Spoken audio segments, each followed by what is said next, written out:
ఇవాళ 20వ తారీఖు బడ్జెట్ ఇవాళ. సో అసెంబ్లీ ఇవాళ మళ్ళీ పునః ప్రారంభం కాబోతున్నది. నిన్న ఉగాది కాబట్టి ఇవాళకి వాయిదా వేయడం జరిగింది స్పీకర్. సో ఇవాళ తెలంగాణ బడ్జెట్ని భట్టి విక్రమార్క గారు ప్రవేశపెట్టబోతున్నారు. ఇగో 3,30,000 కోట్ల పద్దు ఉండే అవకాశం ఉందట. సంక్షేమం అభివృద్ధికి అధిక కేటాయింపులు ఉండే అవకాశం ఉందట. ఇవాళ మధ్యాహ్నం 12 గంటలకు అసెంబ్లీలో బడ్జెట్ ప్రవేశపెట్టబోతున్న భట్టి విక్రమార్క, మండలిలో ఉత్తమ్ కుమార్ రెడ్డి బడ్జెట్ ప్రసంగం. అయితే మనము గమనించాల్సింది ఏంటంటే ఎవ్రీ ఇయర్ ప్రవేశపెట్టే పూర్తి స్థాయి బడ్జెట్, ఈ మార్చ్ ఏప్రిల్ నెలలో ప్రవేశపెట్టే పూర్తి స్థాయి బడ్జెట్ ప్రవేశపెట్టడం చాలా అంచనాలు వేసుకుంటారు. ఇంత అప్పు వస్తుంది, అంత అప్పు వస్తుంది, ఇంత రాబడి వస్తుంది, అంత రాబడి వస్తుందని. కానీ చివరికి వచ్చేసరికి ల్యాబ్స్ ఎంత ఉంటుంది అంటే దాదాపుగా 15 to 20% గ్యాప్ ఉంటున్నది. అంటే వీళ్ళు ప్రవేశపెట్టిన దానికి ఖర్చు పెట్టేదానికి చాలా గ్యాప్ ఉంటున్నది. 80-85% మాత్రమే ఖర్చు పెడుతున్నారు, మిగతాదంతా ల్యాబ్స్ అనమాట. ఇక అంటే ఇది చేయలేకపోయినామని చెప్పేస్తారు. అందుకే లెక్కలు మాత్రం చాలా గ్రాండ్గా ఘనంగా కనబడుతుంటాయి, కానీ కేటాయింపులు ఖర్చు పెట్టే విషయంలో మాత్రం చాలా తక్కువగా ఉంటాయి. ఎందుకంటే వీళ్ళ ఖర్చులు వేరే ఉంటాయి, రకరకాలుగా ఉంటాయి. ఇప్పుడు మరి కాంట్రాక్టులకు ఇచ్చేవో, లేకపోతే కాంట్రాక్టర్ల పెద్ద కాంట్రాక్టర్లకు ఇచ్చేదో, ప్రాజెక్టులకు సంబంధించినవి మాత్రం ఆగవు, కమిషన్లు వచ్చే మాత్రం ఆగవు. ఇప్పుడు ఇవాళ బడ్జెట్లో మనం గమనించాల్సింది, మెయిన్గా ఫోకస్ చేయాల్సింది ఏమేమి ఇచ్చారు ఏమేమని కాదు. ఎడ్యుకేషన్కి ఎంత కేటాయించినారు, హెల్త్కి ఎంత కేటాయించబోతున్నారు, పరిశ్రమలకు ఎంత కేటాయించబోతున్నారు. ఇట్లాంటి స్టార్టప్స్, నిరుద్యోగ యువతని ప్రోత్సహించడానికి ఏమైనా అవకాశాలు ఏమైనా కల్పిస్తున్నారా ఈ బడ్జెట్ ద్వారా? సో వీటి ద్వారా అండ్ SC, ST, BC కార్పొరేషన్ల లోన్లు ఏమైనా ఇవ్వబోతున్నారా? సప్లాన్ నిధులను ఎంత ఖర్చు పెట్టారు, ఎంత మళ్ళీ దాంట్లో పెడుతున్నారు? ఇవన్నీ అంశాలు మనం చూడాలి. మళ్ళీ ఫ్రీ బస్కి ఎంత పెట్టిరు, దానికి ఎంత పెట్టిరు, ఈ ఫ్రీ స్కీమ్స్కి ఎంత పెట్టిరని కాకుండా ఎడ్యుకేషన్ అండ్ హెల్త్ మీద ఫోకస్ ఏంటి? ఇప్పుడు చాలా కీలకం ఈ బడ్జెట్. ఎందుకంటే ఈయన ఇంటిగ్రేటెడ్ స్కూల్ అంటున్నాడు 4,000 కోట్లు, and TPS Telangana public school 200 అంటున్నాడు. ఎక్కడ స్కూల్ అక్కడే ఉన్నాయి, దారుణంగా ఉన్నాయి పరిస్థితి. రాష్ట్ర ప్రభుత్వం శుక్రవారం శాసనసభలో ప్రవేశపెట్టబోతున్న కొత్త బడ్జెట్లో సంక్షేమం అభివృద్ధి పథకాలకు అగ్రతాంబూలం ఇవ్వబోతున్నారట. ప్రధానంగా సంక్షేమ పథకాలకు 1,00,000 కోట్లకు పైగా దక్కబోతున్నదట. బడ్జెట్ను శాసనసభలో ఉప ముఖ్యమంత్రి భట్టి విక్రమార్క, శాసన మండలిలో ఉత్తమ్ కుమార్ రెడ్డి ప్రవేశపెడతారు. 2026-27 ఆర్థిక సంవత్సరానికి బడ్జెట్ పద్దు సుమారు 3,30,000 కోట్ల వరకు ఉంటుందని తెలుస్తోంది. గత బడ్జెట్లో మొత్తం ఖర్చు 3,04,965 కోట్లుగా ప్రతిపాదించిన ప్రభుత్వం ఈసారి దానిపైన 8 నుంచి 10% అదనంగా పెంచి 3,29,000 కోట్ల నుంచి 3,30,000 కోట్లుగా చూపబోతుందని సమాచారం. కీలకమైన మూలధన వ్యయం గత బడ్జెట్లో 36,504 కోట్లుగా ప్రతిపాదిస్తే ఈసారి 45,000 కోట్ల వరకు పెంచే అవకాశం ఉంది. అదే జరిగితే అభివృద్ధి ప్రాజెక్టులపైన నిధుల వ్యయం అధికమవుతుంది. ఉదాహరణకు రాష్ట్ర ప్రభుత్వం ప్రస్తుత ఆర్థిక సంవత్సరం 2025-26 బడ్జెట్లో మూలధన వ్యయం కింద 36,504 కోట్లు కేటాయించిన గత 10 నెలల్లో అంటే 2025 ఏప్రిల్ నుంచి 2026 జనవరి వరకు 44,376 కోట్లకు పైగా విడుదల చేసింది. ఈ పద్దు కింద ఖర్చు పెంచాలి అని కేంద్రం, RBIలు కూడా రాష్ట్రాలకు సూచిస్తున్నాయి. త్వరలో చేపట్టబోతున్న ఇందిరమ్మ ఇండ్లు, సాగునీటి ప్రాజెక్టులు, యంగ్ ఇండియా స్కూళ్ళు,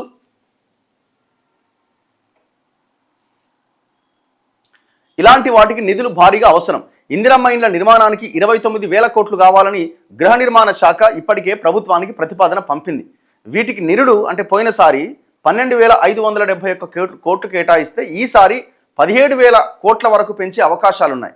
నీటిపారుదల శాఖ ప్రతిపాదించిన 26,000 కోట్లను ప్రభుత్వం కేటాయించినా అందులో 11,800 కోట్ల వరకు మాత్రమే ప్రాజెక్టుల పనులకు దక్కే అవకాశం ఉంది. ఇక మిగతావి పాత రుణాల అప్పులు, వాటి కిస్తీలు, ఇతర ఖర్చులకు పోతాయట. ఇక మిగతా ఎట్లాగో ఈ రైతు భరోసాదో, రైతు బీమాదో, ఇంకా ఇట్లాంటి వాటికి ఇవ్వాల్సింది పెట్టాల్సిందని తప్పదు.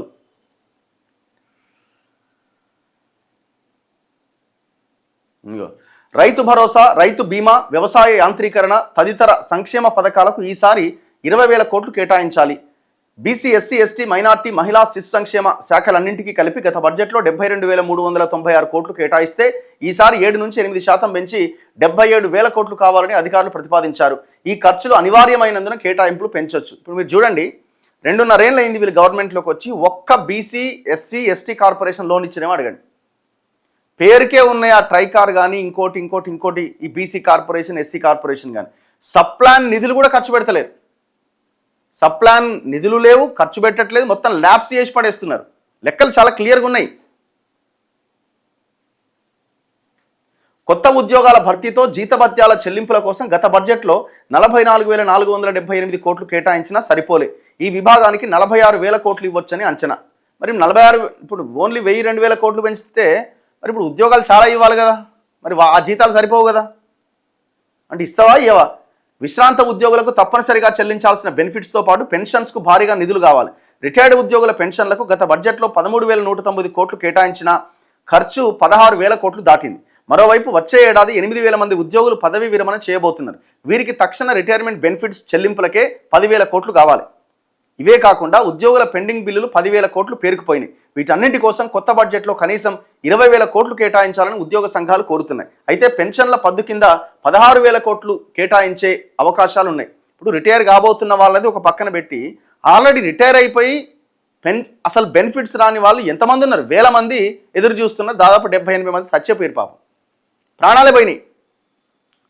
వాళ్ళకి తక్షణం వాళ్ళ ఏవైతే రావాలో వాళ్ళకి ఇచ్చేయండి. ఇక మనకున్న పెద్ద పెంట ఏంటంటే తెచ్చిన అప్పులకు మిత్తిలు కట్టడే సరిపోతుంది.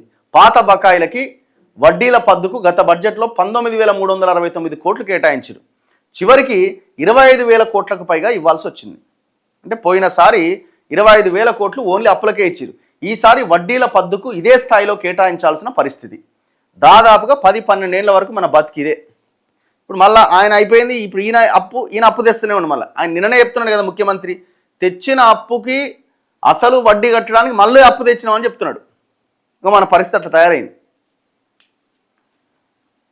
సో ఈ రకంగా వీళ్ళు ఇవాళ బడ్జెట్ ప్రవేశపెట్టబోతున్నారు. బడ్జెట్ ఎట్లా ఉంటుంది అన్నది మనం చూడాలి. మీరు ఒక్కసారి చాట్ జీపీటీని అడగండి.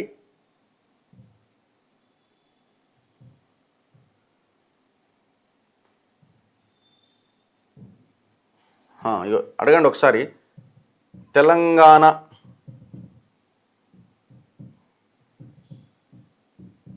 బడ్జెట్లో ప్రతి ఇయర్ పెట్టిన బడ్జెట్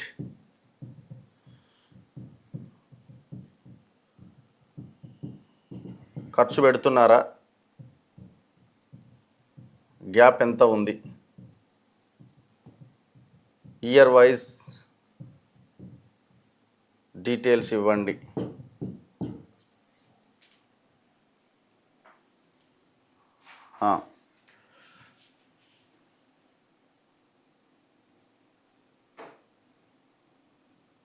ప్రభుత్వం బడ్జెట్లో ఎక్కువగా చూపిస్తుంది కానీ పూర్తి స్థాయిలో ఖర్చు చేయలేకపోతున్నది.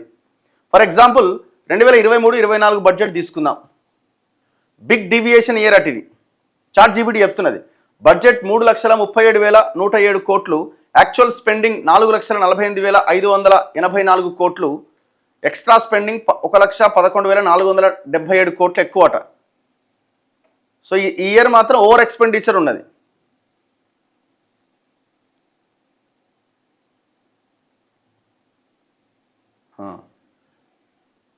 అయ్యో 2015-22 వరకు -16% ఉంది యాక్చువల్ బడ్జెట్ కంటే. ఓకే, 2023లో +23, ఇది బాగానే ఖర్చు పెట్టినారు కానీ ఎక్కువనే ఖర్చు పెట్టినారు కానీ 2015-22 వరకు మైనస్లో ఉన్నది. అంటే పెట్టిన దానికి ఖర్చు పెట్టిన దానికి అసలు సంబంధమే లేదు. ప్రభుత్వం ఎక్కువగా రెవెన్యూ వస్తుందని అజ్యూమ్ చేస్తుంది కానీ యాక్చువల్ కలెక్షన్స్ మాత్రం తక్కువగా ఉంటున్నాయి. అంటే వీళ్ళు నెంబర్లు వేస్తారు అంతే, ఇక వేసుకుంటూ పోతారు అంతే. షార్టేజ్ వస్తే లోన్లు తీసుకుంటున్నారు. కొన్ని ఇయర్స్లో ఎక్కువ ఖర్చు కూడా అవుతున్నది. తెలంగాణలో వెల్ఫేర్ స్పెండింగ్ ఎక్కువ, సంక్షేమ పథకాలకి ఎక్కువ స్పెండ్ చేస్తున్నారు, వెల్ఫేర్ స్కీమ్స్కి. లాస్ట్ మినిట్లో అదనపు ఖర్చులు పెరుగుతున్నాయి. తెలంగాణలో 2 ప్యాటర్న్లు కల్పిస్తున్నాయట. ఎక్కువ సంవత్సరాలు తెలంగాణ వచ్చిన తర్వాత బడ్జెట్ కంటే తక్కువ ఖర్చు పెట్టిరట. బడ్జెట్ కంటే తక్కువ పెట్టిరు. కొన్ని సంవత్సరాలు 2023-24 బడ్జెట్లో పెట్టిన దానికంటే ఇంకెక్కువ ఖర్చు పెట్టిరట. బడ్జెట్ అనేది ప్లాన్ మాత్రమే, కొన్నిసార్లు లెస్, కొన్నిసార్లు మోర్ అవుతున్నదట. బడ్జెట్ అమౌంట్లో 80 నుంచి 85% మాత్రమే యాక్చువల్గా ఖర్చు అవుతున్నది. సో ఇది యాక్చువల్గా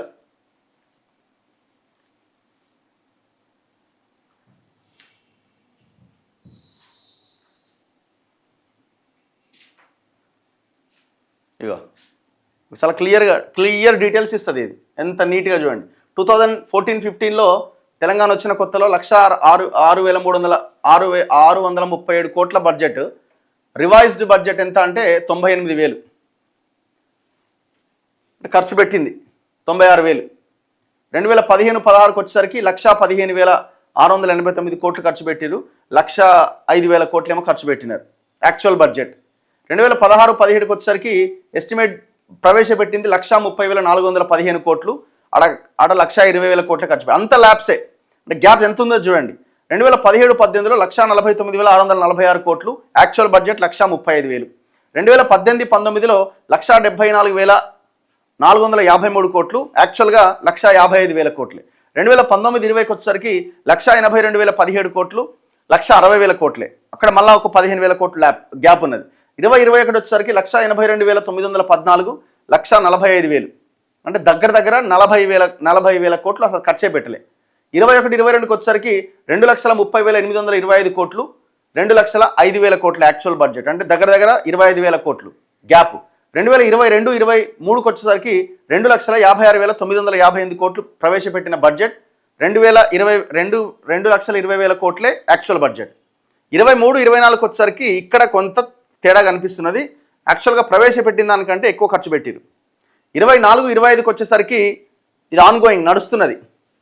2,74,058 కోట్లు. రివైజ్డ్ ఏమో 2,60,000. ఇంకా నడుస్తున్నది, ఇంకా అయిపోలే. అంటే ఇంకా రిపోర్ట్ రాలేదు. యాక్చువల్ బడ్జెట్ రావాలి. కొంత పర్లేదు, బెటర్గానే ఉంది. బట్ ఏం ఉపయోగం? వేటికి ఖర్చు పెడుతున్నారు? దేనికోసం ఖర్చు పెడుతున్నారు? ఆయన చేసినప్పటికీ ఈయన మిత్తిలు కడుతున్నాడు. ఒక లోన్స్ లేవు. ఎస్సీ కార్పొరేషన్ లోన్ లేదు, ఎస్టీ కార్పొరేషన్ లేదు, బీసీ కార్పొరేషన్ లేదు. ఇంకా ఆన్గోయింగ్ స్కీమ్స్ చాలా పెండింగ్లో ఉన్నాయి. ఎడ్యుకేషన్కి నిధులు లేవు, హెల్త్కి నిధులు లేవు.